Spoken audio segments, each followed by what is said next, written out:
அது என்னப்பா அது தற்குறியா?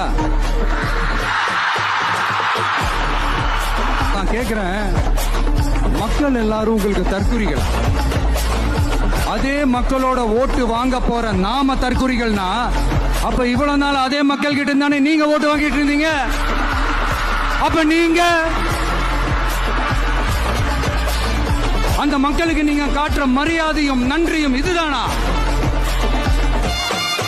ஒண்ணு மட்டும் சொல்றேன், எழுதி வச்சுக்கோங்க. இந்த தற்குறின்னு சொல்றீங்கல்ல, இந்த தற்குறிகள்லாம் ஒன்னா சேர்ந்துதான் வாழ்நாள் பூரா விடையை கண்டுபிடிக்காத முடியாத அளவுக்கு உங்க அரசியலே ஒரு கேள்விக்குறியாக்க போறாங்க.